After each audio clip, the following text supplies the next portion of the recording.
pockets are easier, and once the pockets are in, we can also add waistband. So we can kind of build into the zipper, which is definitely the most challenging part of the front of the pant. So we've got pattern piece number 2, which is the facing, and number 4, which is also the facing. So this is where it gets confusing. One of your pieces has a cutout, and that cutout represents the pocket opening, okay? Be sure that you notch. There's 2 notches at the very top here for center front, 1 at the pocket opening and 1 at the side seam or the out seam. So yeah. So we're gonna start with piece number 2, and it's always best to use fabric to match, because anytime you're doing a facing, it's gonna be an area that's gonna have like movement, right? We have a facing that goes down the front of the jacket as well. So what we're gonna do is we're gonna take these facing pieces and we're gonna match up this curved opening edge just down along here and down along this side as well, with right sides facing. Super straightforward, right? So this is gonna turn into the pant and become the facing. That way when you open it, that's all you see is same fabric. So I'm just gonna pin along this edge here, and then I'm gonna run to the machine and sew that with 5/8. And then we'll do the next step, which is gonna be an understitch in that area. You may not have done that since beginner, but that's okay. It's very straightforward. So once I've got these pinned together, make sure that the top edges and the out seam edges match, and there's also that notch. And then you'll just go and sew that with 5/8. So I'm not gonna put the sewing part on camera, so we can just kind of breeze through this. So you'll sew 5/8 along that curved edge for both of those front pieces. Okay, bye. It's the men's pocket. So I'm gonna include it in the women's pocket video because the assembly is the same. It's just the prep is different. So you've got pocket facing and a pocket facing, all right? So side facing implies that when it's worn on the body, that this is the area that's going to be exposed to the viewer, okay? So in your case, you may have a few pieces that are cut in fabric versus the lining, which is perfect, because with this piece, which is your pocket lining B, this is the pocket opening. So that means that that's where your hand will go into the garment. So we want one of the areas to be lighter weight. Okay. And that's gonna be this. So this on my jeans right now is my pocket lining. Mm-hmm. This is my facing. Okay. Okay. So essentially it's this piece is this piece here. So what we have to do prior to that is, in the world of tailoring, they want you to assemble a facing to your lining that is in your fashion fabric. So you're gonna run to the serger, because if we add fusible to if we add binding to this, it's gonna make this pocket so bulky and uncomfortable and just add too much extra bulk in there. So what you're gonna do is optional to fuse it. Again, that's based on the weight of your fabric.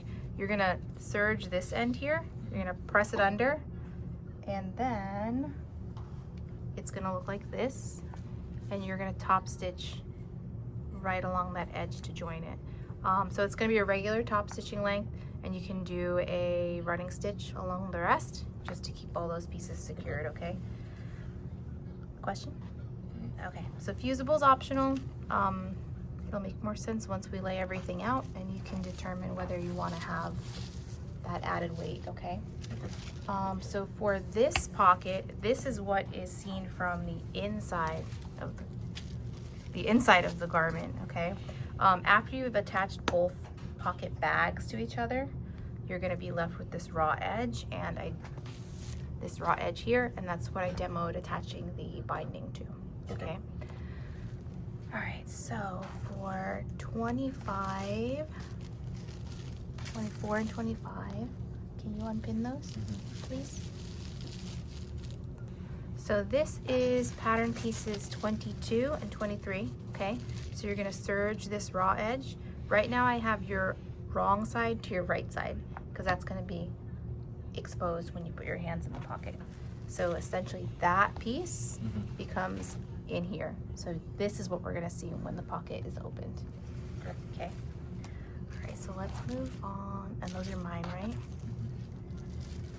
Okay, this is your 22? Yeah. Okay, so you take those.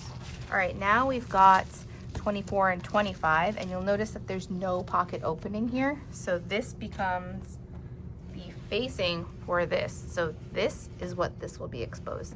So this is optional to have this piece cut in lining. You have it cut in the fabric right now, and they don't tell you to cut it in lining. So again, it's based on your fabric choice. It's a little heavier weight. So let's open this up. Do you think the thickness will be okay? Yeah, I think it's more just like a staticky thing. Like they might kind of cling to the pant, but That's okay. okay, so let's grab those two pieces. So definitely don't fuse them because then it's gonna be, and this is right side, right? Yeah.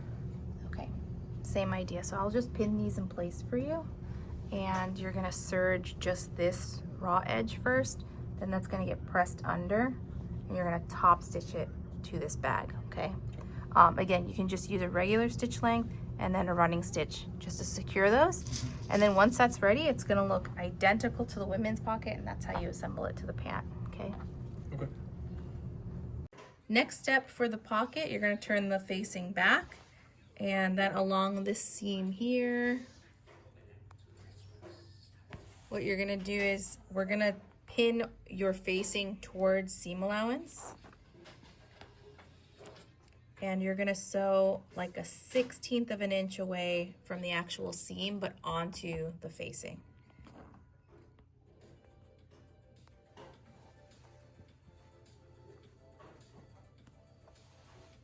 And you asked if you could press this. You can press it or you can pin it, whatever you prefer. Just be sure that the facing is going away from center front, okay? And then we'll go do the understitch. And this is gonna catch both of those seam allowances and pocket facing. We're gonna do the understitch. So the seam is here, and I'm gonna sew as close as possible.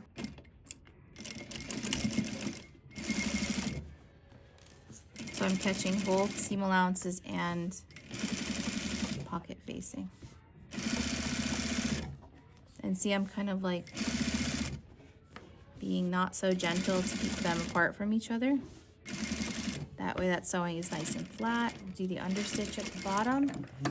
And what that looks like, you should use the same color thread, but I'm using contrast so you can see it during the demo. So there is your understitch here. And then from the wrong side, it will look like there's a stitch on the seam allowance so that it allows for this to turn into the pant, and it gives you that nice hard edge from the seam from the right side. So all the stitching and the seam itself just naturally gets pushed into the pocket. All right, so now we've got pocket facing number 2 that does not have that pocket opening like the piece that we've just joined, okay? So here I have this just like pinned back and open for the understitch, which is in the previous section of this video. So I'm gonna set that aside. Ouch. Okay, so once you've turned your pocket facing over along that pocket opening, you're just gonna press that, okay? Then you're gonna take piece number 4, which is this guy, and you're gonna bring them right sides together. The most quick option is to close this up with 5/8 and then use your bias binding to clean off the bottom edge. The bias binding, once it's attached, you get this really pretty contrast unless you're using same color as your fabric. Just be sure you use thread to match when you join the binding to anything, because then you can camouflage your stitching, okay? There's a few ways that you can do this. You can do it as a French seam, which would be putting your wrong sides together first with 1/4 inch and then turning it and sewing the opposite, or sewing the remaining 3/8 or however much. That eliminates the need for doing binding at all, okay? But yeah, we'll just do it the efficient way. So you're just gonna bring these two bottom edges together.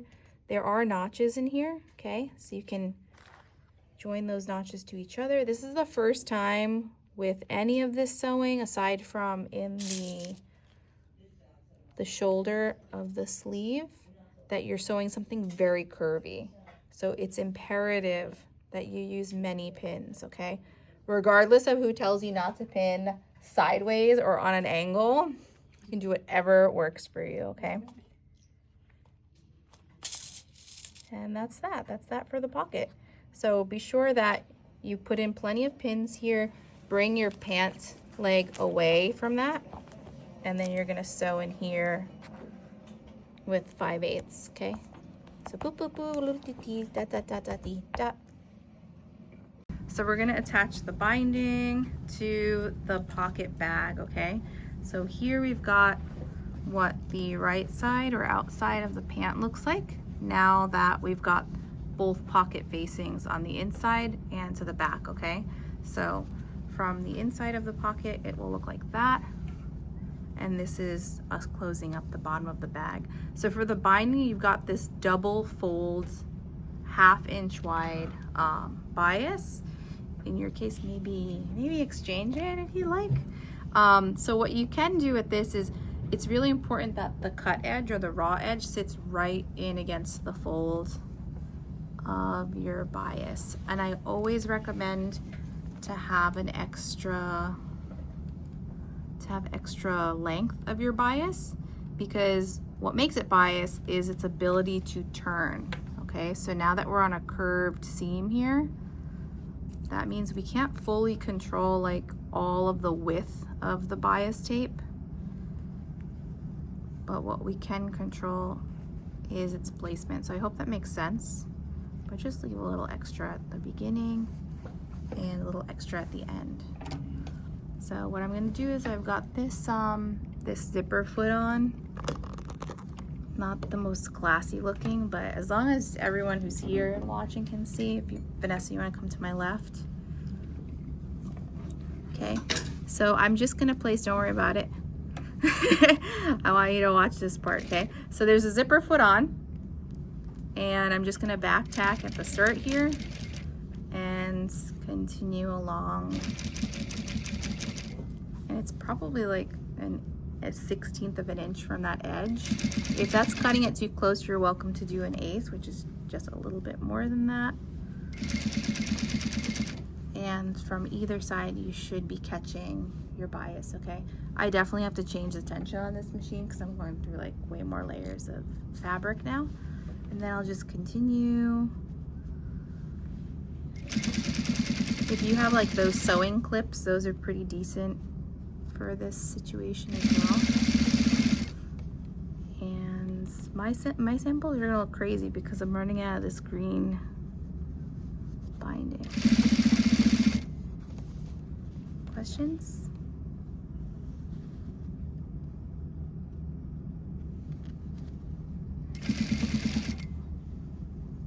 There's something in there that doesn't want to cooperate. But yeah, it being on bias means that the grain line is now on a 45-degree angle, so it allows you to stretch non-stretch fabric.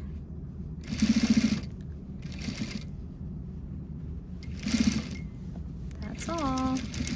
So pockets can be completed, and binding your shoulders, side seams, and sleeves for next week, okay? So there you have it. There's the binding on the bottom edge of your pocket bag.